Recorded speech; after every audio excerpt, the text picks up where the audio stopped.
जी अस्सलाम वालेकुम नाज़रीन, मैं हूं तालिब हुसैन अपने प्रोग्राम तरक्की पसंद के साथ। सबसे पहले तो आपसे दरख्वास्त है कि आप हमारे चैनल को सब्सक्राइब कर दीजिए और बेल बटन ऑन कर दीजिए। आजकल सोशल मीडिया पर और मुख्तलिफ फोरम पर बड़ी बात हो रही है ट्रांसजेंडर एक्ट के हवाले से। और ट्रांसजेंडर एक्ट के हवाले से एक मनफी प्रोपेगेंडा जो हो रहा है, जिसमें एक पार्टी इसके अंदर इन्वॉल्व है, वो मुसलसल लोगों को गुमराह की जा रही है, सादा लोगों को, कि पाकिस्तान में हम जिन्स परस्ती के कानून को तहफ़्फ़ुज़ मिल गया और यहाँ पर हम जिन्स परस्ती जो है वो अलाउ हो गई है। ये एक गुमराहकुन ख़बर है। आपको पता है कि पाकिस्तान के अंदर जो इस वक्त की जो सूरत हाल है, यहाँ पर एक नौजवान तबका जो है वो आगे बढ़ रहा है और नौजवान तबका यहाँ पर जो ख़बर की जो हकीकत है उसको जानने की कोशिश नहीं करता। और आज जितना आसान है किसी ख़बर की तहकीक करना, पहले इतना मुमकिन नहीं था। आज इंटरनेट के ज़रिए इन चीज़ों की तहकीक की जा सकती है। और इसके साथ साथ हमें ये भी मानना पड़ेगा कि जितने की जाली ख़बरें आज आ रही हैं, इतनी माजी में कभी नहीं आई दुनिया भर के अंदर। कि आप किसी की वीडियो को एडिट कर दें, किसी के बयान को एडिट कर दें, आवाज़ किसी की लगा दें, फ़ोटो किसी का लगा दें, आवाज़ बदल दें। तो ये जो आज जो सहूलतें, इवन आजकल छोटे छोटे बच्चे जो हैं, आप घरों में अगर आप देखेंगे वो बड़ी अच्छी एडिटिंग कर लेते हैं। तो इसमें ये सब कुछ मुमकिन है। लेकिन बहैसियत एक ज़िम्मेदार शहरी के और एक तरक्की पसंद होते हुए हमारा ये फ़र्ज़ है कि हम लोगों को सही इन्फॉर्मेशन बताएं और जो असल हकीकत है उसके बारे में बताएं। पाकिस्तान में इस वक्त कोई मुहतात अंदाजे के मुताबिक 11,000 के करीब जो है वो ट्रांसजेंडर ख्वाजा सरा मौजूद हैं और सबसे ज़्यादा 6,700 के करीब जो ख्वाजा सरा है वो पंजाब के अंदर पाए जाते हैं।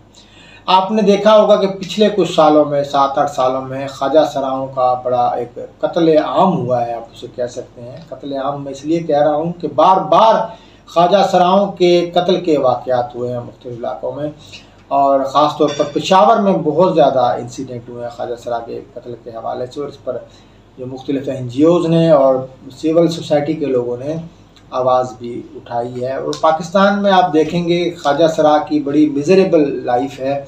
यहाँ पर आपको वो सड़कों पर भीख मांगते हुए मिलेंगे, आप उनके लिए कोई प्रॉपर रहने की जगह नहीं है, उनका कोई प्रॉपर प्रोटेक्शन का निज़ाम नहीं है। तो इस वजह से एक बड़ी डिप्राइव्ड कम्युनिटी है। देखें, ये एक बड़ी, मैं सॉरी टू से आप मुझ पर फतवा लगाएं कि हम ना बड़े उसमें नेक बनते हैं, बड़ी बातें करते हैं, मुख्तलिफ़ जो मजहबी बातें होती हैं उनके ऊपर हम बड़ा रिएक्ट करते हैं मसाइल के ऊपर। लेकिन देखिए ना, एक बच्चा आपके घर पैदा हुआ है, आपके घर एक पागल पैदा हो गया है, आप उसको सारी ज़िंदगी रखते हैं। माँ बाप कभी उसको ये नहीं चाहते कि वो मर जाए। माँ बाप हमेशा उसकी फीडिंग का ख्याल रखते हैं, उसकी खुराक का, उसके लिबास का। इसी तरीके से कोई अंधा है, कोई बहरा है, कोई लंगड़ा है, माँ बाप उसको इसकी केयर करते हैं। मगर ख्वाजा सरा को हम अपने घर में नहीं रखते। ख्वाजा सरा को माँ बाप जो है वो बाहर निकाल देते हैं, किसी को दे देते हैं, मुख्तलिफ़ ख्वाजा सराओं को दे देते हैं। तो ये एक बड़ी बेबसी है, बड़ा एक अलमिया है जी। उसमें फिर सबसे पहले जो लेजिस्लेशन हुई ट्रांसजेंडर के हवाले से, जो KPK में हुई 2016 के अंदर, उसके बाद फेडरल में transgender protection of right act आया 2018 के अंदर, जिसमें जो सेक्शन 3 है, अगर हम शिकवार इसका जायज़ा लें, सेक्शन 3 में जो है ट्रांसजेंडर की रजिस्ट्रेशन के हवाले से, रजिस्ट्रेशन नादरा के पास यानी शनाख्ती कार्ड के हवाले से या जो भी आपने सर्टिफिकेट बनवाना है नादरा से, उसमें आप जाएंगे और आप बताएंगे कि वो मेल ट्रांसजेंडर है या शी मेल ट्रांसजेंडर है, तो वहाँ जाकर आपका CNAC बन जाएगा। इस सेक्शन में एक लफ्ज़ जो बार बार इस्तेमाल हुआ है वो सेल्फ परसीव्ड ट्रांसजेंडर, मतलब कि वो जो महसूस करता है, मतलब वो बड़ी ईमानदारी से जाकर वहाँ पर बता रहा है नादरा में कि मेल हूँ या शी मेल ट्रांसजेंडर हूँ। तो इस पर जो हमारा सबसे ज़्यादा एतराज़ उठाया था उसने सेनेटर मुश्ताक साहब ने।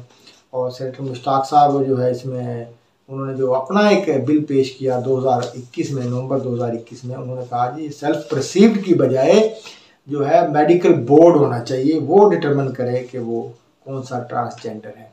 तो एक तो ये इम्पोर्टेंट क्लास है जो सेनेटर मुश्ताक साहब ने तजवीज़ की है अमेंडमेंट। दूसरा जो इसमें सेक्शन 4 है वो है हैरेसमेंट के हवाले से मना करता है कि किसी ख्वाजा सरा को जो है हैरेस नहीं किया जाएगा। और फिर इसमें जो है जो डिस्क्रिमिनेशन के हवाले से है कि ख्वाजा सराओं के साथ कोई तफरीक नहीं की जाएगी, मतलब जॉब के हवाले से, तालीम के हवाले से, जो भी इन्वायरमेंट है किसी भी जगह पे, अस्पताल में, तो उनको हद तक आमेज़ रवैये का सामना नहीं करना पड़ेगा और नहीं किया जाए इस कानून की रूह से, उनके साथ कोई डिस्क्रिमिनेशन नहीं की जाए। तो ये सेक्शन 4 है। और 5 सेक्शन है वो हरासमेंट के हवाले से है। और सेक्शन 6 जो है उसमें गवर्नमेंट की जिम्मेदारियों के हवाले से है। गवर्नमेंट इस मामले को सेंसिटाइज कराएगी और ज़रूरी इक़दाम करेगी ख्वाजा सराओं के लिए, जैसे उनके लिए सेपरेट जेल हैं और अस्पतालों के हवाले से, उनकी एजुकेशन के हवाले से पाकिस्तान में यकसा तरक्की के मौके पैदा करेगी ख्वाजा सराओं के लिए। ये गवर्नमेंट की responsibility section 6 transgender protection of right act 2018 में बताई गई है। इस तरह 7वां जो सेक्शन है वो राइट ऑफ प्रोटेक्शन के हवाले से, जिसमें ट्रांसजेंडर के जो विरासत में हक है उसके बारे में उसमें लिखा गया है कि ट्रांसजेंडर का विरासत में हक होगा और वो किस तरीके से होगा। अगर वो मेल ट्रांसजेंडर है तो डबल होगा, फीमेल ट्रांसजेंडर है तो सिंगल होगा। इसमें भी यहाँ बार बार सेल्फ परसीव का जो लफ्ज़ आया है। इसकी तरह 8वां जो सेक्शन है उसमें राइट ऑफ एजुकेशन के हवाले से बात की गई है। 9वां जो सेक्शन है राइट ऑफ एम्प्लॉयमेंट के हवाले से बात की गई है। 10वां जो सेक्शन है उसमें राइट ऑफ वोट के हवाले से बात की गई है। 11वां जो है right to hold public meetings, मतलब उनको असेंबली जलसे कन्वेंशन करने की जो है वो भी इजाज़त होगी, इकट्ठे होने के अपने हकूक़ के लिए। इसी तरह जो 12वां सेक्शन है राइट ऑफ हेल्थ के हवाले से है कि उनको सेहत के हवाले से वही तमाम हकूक़ मुयसर होंगे जो दीगर पाकिस्तानियों को मुयसर होंगे। इस तरीके से तकरीबन ये सारा राइट बेस जो एक्ट था, जैसा कि इसके नाम से ज़ाहिर है प्रोटेक्शन ऑफ राइट का बिल था 2018 का, तो ये सारा एक्ट था। इसमें जो 5 मेजर तजावीज़ जो सेनेटर मुश्ताक साहब ने पेश की हैं, आप उनको एतराज़ात भी कह सकते हैं। ये अमेंडमेंट बिल है, नवंबर 2021 में पेश किया गया था सेनेट में। तो उसमें एक सबसे पहले, जैसा कि मैं पहले बता चुका हूँ, उन्होंने कहा जहाँ जहाँ सेल्फ परसीव्ड का लफ्ज़ आया है वहाँ पर आप मेडिकल बोर्ड जो है वो डिटरमिन करेगा कि वो ट्रांसजेंडर है या नहीं है। मैं अब इन तजावीज़ की जो अच्छी है बुरी है मैं उनकी तरफ नहीं जा रहा, मैं सिर्फ आपको जो सिचुएशन है वो बता रहा हूँ। और मेरे ज़ाती ख्याल के अंदर ये अगर कोई अमेंडमेंट हो भी जाती है तो इसमें कोई फ़र्क नहीं है कि मेडिकल बोर्ड वाली अमेंडमेंट कोई इतना बड़ा मसला मुझे नज़र नहीं आता। लेकिन ज़ाहिर है कि पाकिस्तान में मेडिकल सर्टिफिकेट भी कैसे लिए जाते हैं रिश्वत देकर, और उसका भी मिसयूज़ होता है। यहाँ हर चीज़ का मिसयूज़ तो होता है। बहरहाल मैं सेनेटर मुश्ताक की इस बात से कोई मुझे बड़ा इख्तलाफ नहीं है। फिर उन्होंने एक तजवीज़ दी है कि पाकिस्तान में जो ट्रांसजेंडर असाइनमेंट बोर्ड होना चाहिए, ये उनकी एक तजवीज़ है। इसी तरीके से उनकी एक तजवीज़ है कि जो सर्जरी के ज़रिए जो ट्रांसजेंडर बनेंगे या अपनी जिन्स तब्दील करेंगे वो एक ममनू होना चाहिए। ये बहुत सारी चीज़ें जो है एक्ट के अंदर मिस हैं, उसके हवाले से उन्होंने अमेंडमेंट पेश की है। ये भी मेरे ख्याल है कि उनकी अमेंडमेंट एक मुनासिब अमेंडमेंट है। फिर एक और उन्होंने जो अमेंडमेंट पेश की है वो है, मैं आपको बताऊं कि उन्होंने जो इनहेरिटेंस के हवाले से जो बात की है, मेरा ख्याल है उस पर मुझे एतराज़ है कि उन्होंने ये तजवीज़ किया है कि ट्रांसजेंडर का जो विरासत में कोई हक़ नहीं होना चाहिए। मुश्ताक साहब का ये बिल ये कहता है। मेरा ख्याल है कि ये थोड़ा सा हार्श हो जाएगा। ट्रांसजेंडर को भी कोई ना कोई हक़ होना चाहिए। ज़ाहिर है वो अपनी लाइवलीहुड के लिए कुछ ना कुछ करे, अदरवाइज़ तो इसी तरह वो सड़कों पर मांगते रहेंगे, उनको जो है कोई प्रोटेक्शन नहीं होगी। तो ये एक मैं आपके सामने बताना ज़रूरी समझता था कि ट्रांसजेंडर एक्ट 2018 क्या है और उसके ऊपर जो क्या तजावीज़ है सेनेटर मुश्ताक की। ये मामला इस वक्त जो है फेडरल शरीयत कोर्ट में भी चल रहा है और वहाँ पर बहस मुबैसा हो रहा है वकीला का। ट्रांसजेंडर भी इसके अंदर वहाँ पर गए हुए हैं, मुश्ताक साहब के वकील भी वहाँ पर जाते हैं।